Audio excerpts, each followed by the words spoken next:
Bueno, hermanos, la palabra de Dios que hoy quisiera que leamos está en Mateo capítulo 5, versículo 33 al 37.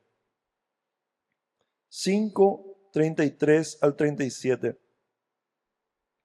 Dice la palabra de Dios: Además habéis oído que fue dicho a los antiguos, no perjurarás, sino cumplirás al Señor tus juramentos. Pero yo os digo, no juréis en ninguna manera, ni por el cielo, porque es el trono de Dios, ni por la tierra, porque es el estrado de sus pies, ni por Jerusalén, porque es la ciudad del gran rey. Ni por tu cabeza jurarás, porque no puedes hacer blanco o negro un solo cabello. Pero sea vuestro hablar sí, sí, no, no, porque lo que es más de esto, de mal procede. Mis hermanos, antes de comenzar a desarrollar esta porción de la palabra de Dios, me gustaría que recordemos lo que dice el versículo 1 y 2 de este capítulo, para que podamos tener el contexto.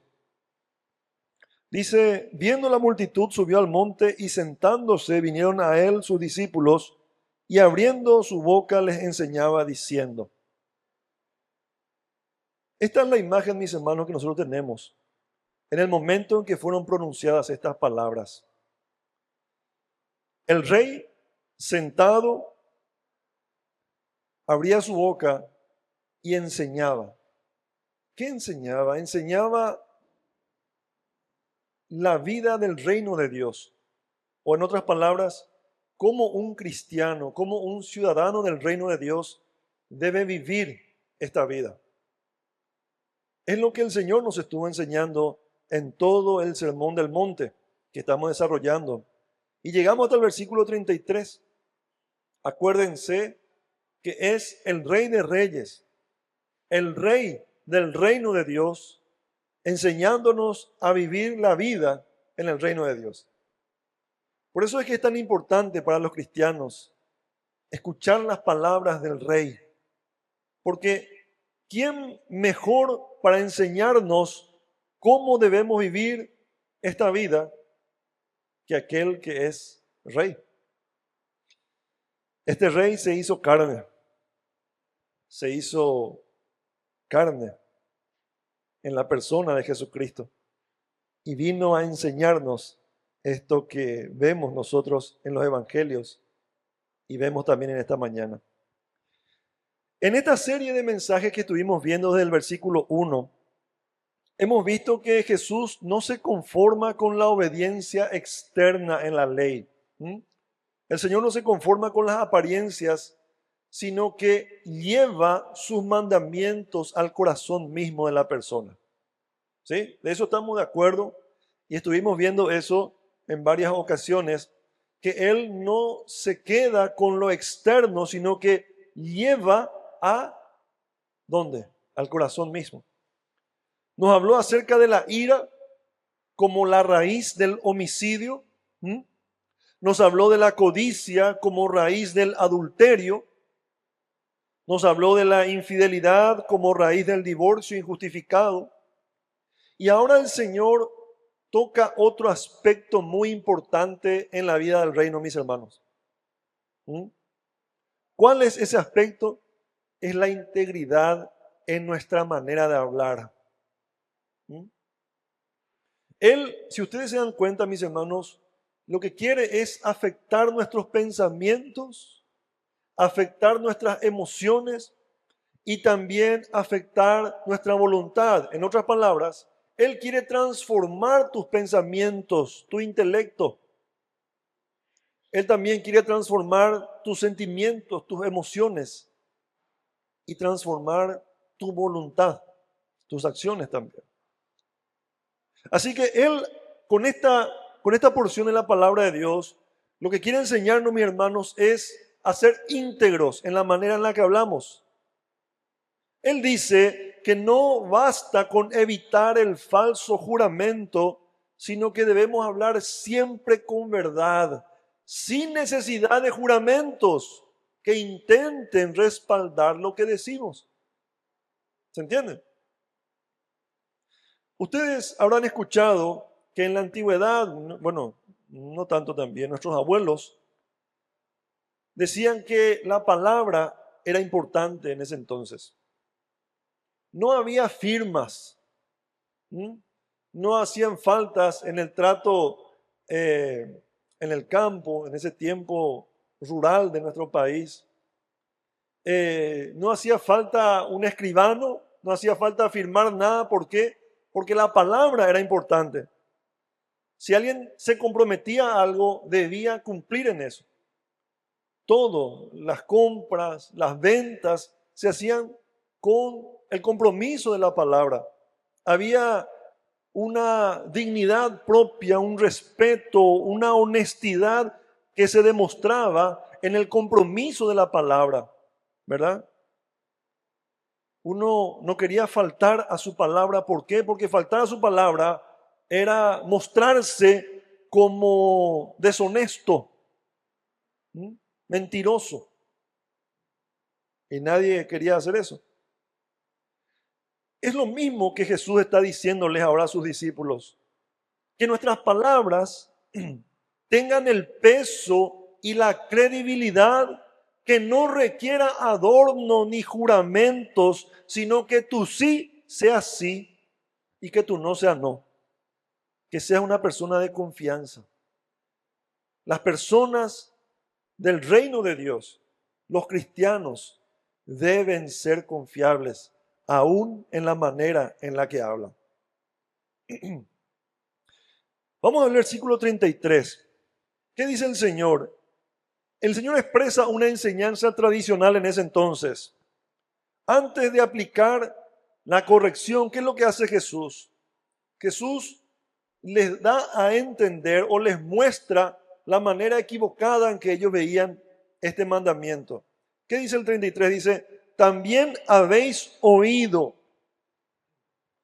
que fue dicho a los antiguos, no perjurarás, sino cumplirás al Señor tus mandamientos. ¿Qué es lo que el Señor estaba diciendo?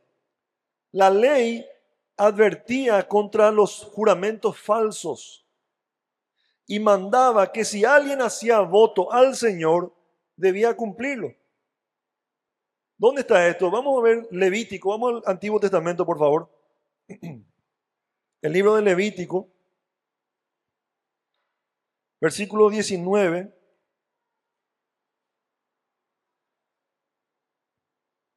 Perdón, capítulo 19, versículo 12. ¿Qué dice la palabra de Dios? Y no juraréis falsamente por mi nombre, profanando así el nombre de tu Dios. Yo, Jehová, dice el Señor.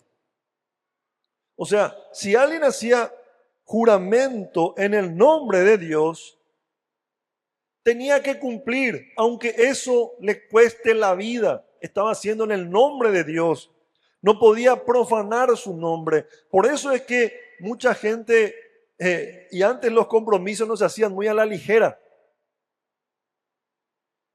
Porque se entendía de que si uno se comprometía a algo debía cumplir.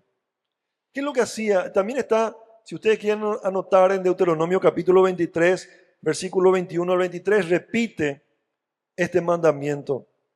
Esto estaba recordando al pueblo de Dios que la palabra dada ante Dios no podía tomarse a la ligera. No podía hacerlo, no podía hacerse de manera superficial. El Señor mismo era testigo de los votos. Así que, mis hermanos, esto establecía que jurar era un acto solemne de responsabilidad espiritual y moral. La fidelidad a lo prometido reflejaba la fidelidad que Dios espera de su pueblo. Por ejemplo, si un israelita prometía dar una ofrenda especial o cumplir un voto de consagración a sí mismo delante de Dios, debía hacerlo, hermano. Y debía hacerlo en el tiempo establecido y de la manera establecida. Porque si no lo hacía, era un pecado delante de Dios. Vamos a buscar lo que dice Eclesiastés, por favor. Luego del libro de Proverbios, encontramos el libro de Eclesiastés, capítulo 5. Vamos a corroborar que lo que estamos hablando, mis hermanos, es la palabra de Dios. Eclesiastés capítulo 5, versículos 4 y 5.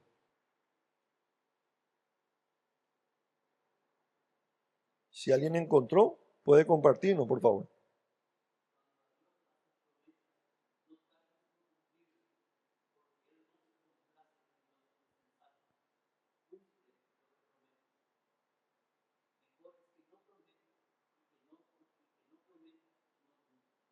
Muchas gracias, hermano. ¿Qué dice? Cumple lo que prometes. No te vayas a tardar. Pero ¿qué es lo que pasa? Eso es lo que dice la palabra de Dios en el Antiguo Testamento. Pero los fariseos, que eran los que enseñaban la ley, enseñaban la ley de Dios al pueblo, junto con los escribas y otros grupos políticos también religiosos, saduceos. Los fariseos decían que ellos crearon lo que se llama una casuística, o sea, un conjunto de reglas, excusas, argumentos rebuscados. Era un sistema de casos que eran la excepción para aparentar que cumplían la ley, pero en realidad la estaban manipulando. O sea, ellos decían, no se puede jurar por Dios, pero se puede jurar por el cielo. Y no tiene el mismo peso que jurar por Dios.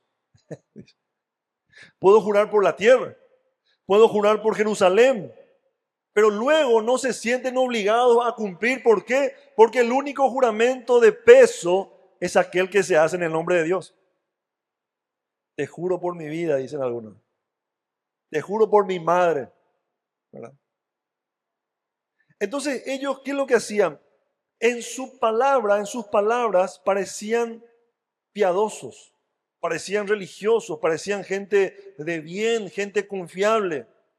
Pero en realidad lo que ellos estaban queriendo era eludir, evitar, era chulear una ley que estaba ya en su cultura. Con eso, ¿qué es lo que hacían? Elaboraban un sistema de excusas que le permitían aparentar piedad, como si unos compromisos eran más pesados que otros o eran más serios que otros. O sea, lo que hacían era convertir el juramento en un truco para engañar a los demás. Ellos, como les decía, aparentaban más piadosos. Entonces, la práctica se transformaba en un mecanismo de hipocresía que debilitaba la confianza del pueblo de Dios entre sí y también entre otros. Corrompía el verdadero sentido de la ley. Te juro por mi casa. Pero después, ¿qué pasa? Como no es un juramento que se hace en el nombre de Dios, al final no se sienten obligados a cumplir. No es algo de vida o muerte. Pero ellos parecían más confiables. Mis hermanos, eso es lo que al Señor le lleva a dar esta enseñanza para los ciudadanos del reino de Dios, para los cristianos, para los hijos de Dios. Ustedes no sean iguales a ellos. Versículo 34, 35 y 36. Después de aclarar esta manera de jurar superficial y engañosa, Jesús establece el verdadero estándar del reino de Dios cuando nosotros hablamos. ¿Qué dice? Versículo 34, 35 y 36 dice, pero yo os digo, no juréis en ninguna manera, ni por el cielo, porque es el trono de Dios, ni por la tierra, porque es el estrado de sus pies, ni por Jerusalén, ni por tu madre, ni por tu vida, porque es la ciudad, ni por Jerusalén, porque es la ciudad del gran rey, ni por tu cabeza jurarás, porque no puede hacer blanco o negro un solo cabello, dice. ¿Qué es lo que hace el Señor Jesucristo? Jesús corta de raíz la manipulación de los juramentos. Jesús corta de raíz esa costumbre de comprometerse sin compromiso. Esa desconfianza que genera el decir sí, pero después no hacerlo o no cumplirlo. ¿Por qué? Él enseña que todo lo creado pertenece a Dios. ¿Sí? De modo que cualquier juramento hecho involucra su nombre y su autoridad. Si yo digo, juro por mi vida, tenés que saber de que vos no sos dueño de tu vida. ¿Quién es dueño de tu vida? Es Dios. Y si estás jurando por tu vida, estás jurando por Dios, quien es el dueño de tu vida. Te juro por mi madre. Y Dios, mis hermanos, es quien decide por tu madre, no sos vos. Si decís eso, estás jurando por tu madre, estás jurando por Dios. Todo involucra a Dios. ¿Qué dice el Salmo 24:1? Vamos a leer el Salmo 24, mi hermano. Vamos a usar nuestra Biblia en esta mañana, así que tenemos que corroborar, mi hermano, que lo que estamos hablando es verdad de Dios y no cualquier cosa. Salmo 24, marquen por favor este salmo, dice, de Jehová es la tierra y su plenitud, el mundo y los que en él habitan. ¿Mm? De Jehová es la tierra y su plenitud, habla de toda la creación, el mundo y los que en él habitan. Se refiere también a las personas. Entonces, mi hermano, no podemos nosotros jurar por nada de lo que está creado, porque lo que está creado pertenece a Dios. Por eso, usar juramentos como si unos fueran más vinculantes que otros es una distorsión, mi hermano, en nuestro entendimiento. Todo lo que existe bajo la tierra todo lo que existe está bajo el dominio del Señor y debe ser tratado con reverencia. Ese, mi hermano, es el pensamiento del cristiano. El Señor Jesús dice, al decirnos, ni siquiera por vuestra cabeza van a jurar ustedes. ¿Qué nos está diciendo? Nos recuerda nuestra incapacidad para controlar hasta lo más mínimo de nuestra vida. No tenemos, mi hermano, control de lo más mínimo de nuestra vida. No tenemos poder sobre el color de un solo cabello, ni sobre los detalles básicos de nuestra existencia. ¿Mm? ¿Qué dice Mateo capítulo 6, versículo 27? Vamos a leer Mateo 6, ahí estamos cerquita. Mateo 6, 27. ¿Qué dice? ¿Y quién de vosotros podrá, por mucho que se afane, añadir a su estatura un codo? ¿Mm? Acá, mi hermano, se refleja claramente la doctrina, la enseñanza de la soberanía de Dios. ¿Mm? La soberanía de Dios, en pocas palabras, dice que Él gobierna sobre cada detalle de la creación y de nuestra vida. Nada se escapa a su control absoluto. Nada, hermanos. Él gobierna los detalles de la vida. Sí, pastor, pero mi vecino no cree eso. Sí, hermano. Que él no crea en eso no cambia la realidad de la soberanía de Dios. ¿Sí? No cambia la realidad espiritual y terrenal de que todo está bajo el dominio de Dios. Los creyentes creemos eso y debiéramos creer y vivir de esa manera. Tu vida no te pertenece. Tu vida no está bajo tu control. Está bajo control de Dios. ¿Y por qué, pastor, parece descontrolado mi vida? Bueno, hermano, Dios tiene un propósito. Hacia un lugar te está llevando. Hay que tener paciencia, pero eso no significa que Dios no tiene tu vida bajo control. Pensar y, bueno, jurar por tu cabeza, jurar por tu mamá, por tu vida o por lo que sea, es como esa persona que dice, mañana no va a llover porque yo digo que no va a llover. Absurdo es, ¿verdad? Nadie puede manejar el tiempo, el clima. Nadie puede decir mañana no va a llover porque yo digo. A veces escuchamos ese tipo de comentarios. Pero en el fondo sabemos que es absurdo porque nadie maneja el clima. Bueno, mi hermano, jurar por tu cabeza, jurar por tu vida, jurar por tu madre, jurar por lo que sea, es lo mismo, hermano. Vos no controlás tu vida, así como no controlás el clima. Veamos lo que dice el versículo 37. El Señor habla de que seamos íntegros en la palabra. El Señor ya demostró la enseñanza equivocada.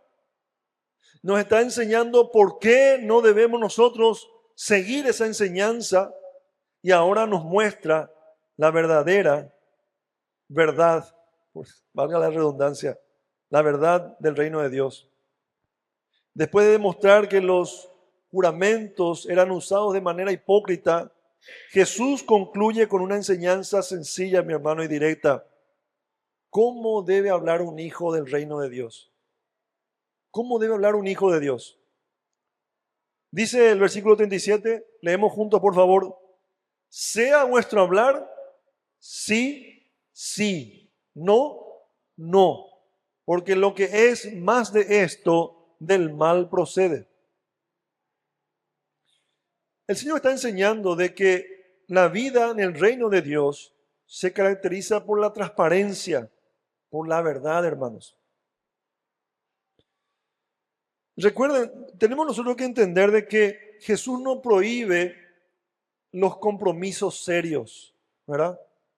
No prohíbe una comunicación formal en decir, sí, yo voy a hacerlo. O los compromisos entre hermanos o entre hermanos y también entre una persona creyente y no creyente. Él no está diciendo, desde mañana dejen de comprometerse con todo el mundo porque no lo van a cumplir, porque yo manejo el mundo. No está diciendo eso, mi hermano.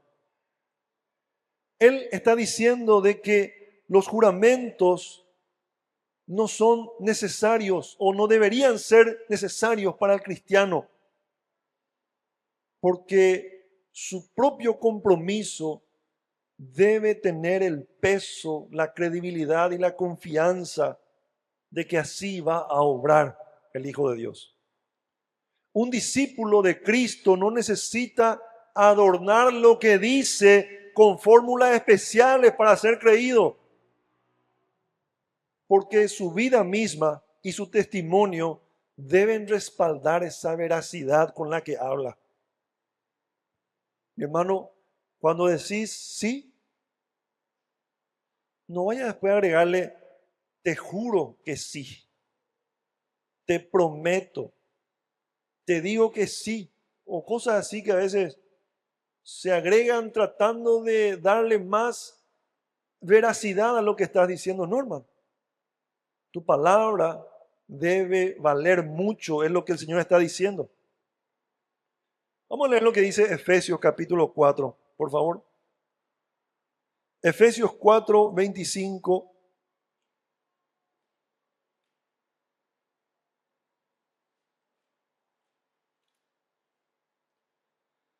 Dice la palabra de Dios. Por lo cual, desechando la mentira, hablad verdad cada uno con su prójimo, porque somos miembros los unos de los otros. Colosenses capítulo 3, versículo 9 también apoya esta verdad, mis hermanos. La integridad se demuestra cuando lo que decimos coincide con lo que hacemos. ¿Mm?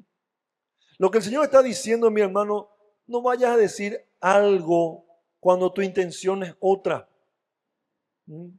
No vayas a comprometerte cuando no vas a cumplirlo o cuando no tenés el compromiso de cumplirlo. No vayas a comprometerte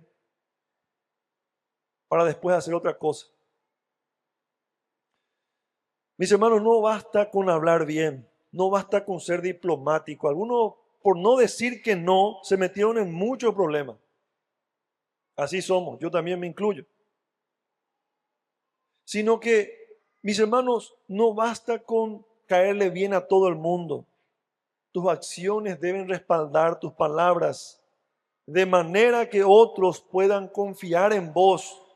Y si confían en vos, sabiendo que son hijos de Dios, van a confiar también en tus hermanos que son hijos de Dios. Van a confiar en la iglesia, van a confiar en Cristo. ¿Por qué? Porque tu testimonio, mi hermano, vale mucho en el reino de Dios.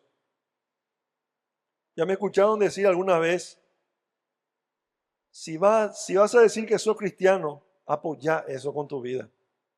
Pero si vas a decir que sos cristiano y te vas a comportar como un incrédulo, te digo, por favor, que no digas que sos cristiano. Porque eso hace mucho daño al reino de Dios. Al final la gente piensa o termina pensando que el cristiano es una persona deshonesta, que no podemos confiar en los cristianos. ¿Por qué? Porque un cristiano le mintió, porque un cristiano no le pagó, porque un cristiano pidió prestado y al final no cumplió con sus requerimientos. Mis hermanos queridos, tengan cuidado con lo que van a decir y cómo se van a comprometer. Vamos a leer un caso en la Biblia, en Josué capítulo 9, por favor, vamos a leer. Vamos al Antiguo Testamento. Josué capítulo 9, por favor.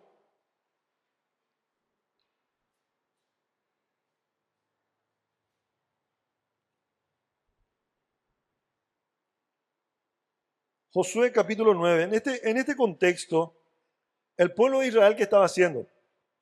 El pueblo de Israel estaba tomando la tierra prometida. Estaba conquistando a los pueblos que ocupaban la tierra prometida. ¿Por qué? Porque si nosotros estudiamos, mi hermano, el contexto, nos vamos a dar cuenta de que eso le pertenecía al pueblo de Dios, porque eso era prometido para el pueblo de Dios. Le prometió a Abraham. Por algo le trajo de Ur de los caldeos a Abraham y le trajo justamente a Canaán.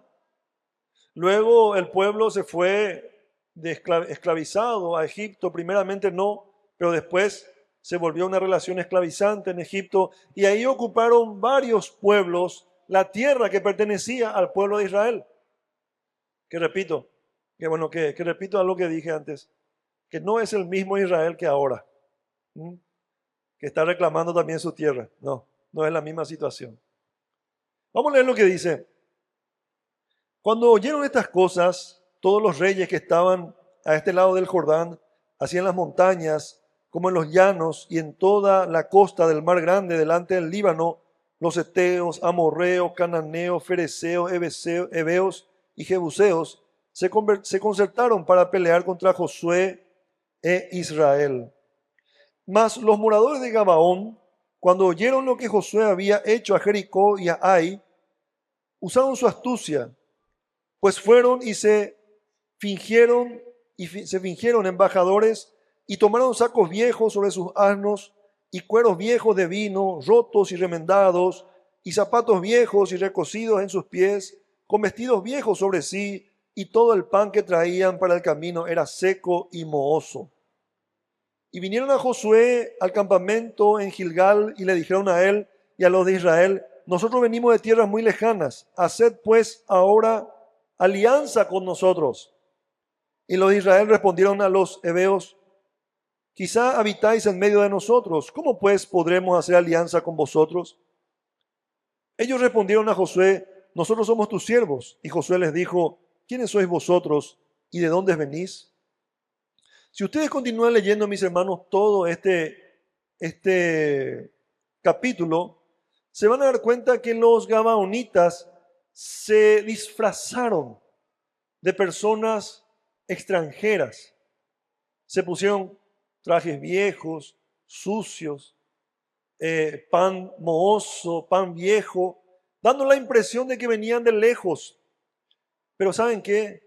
Eran los vecinos de Israel.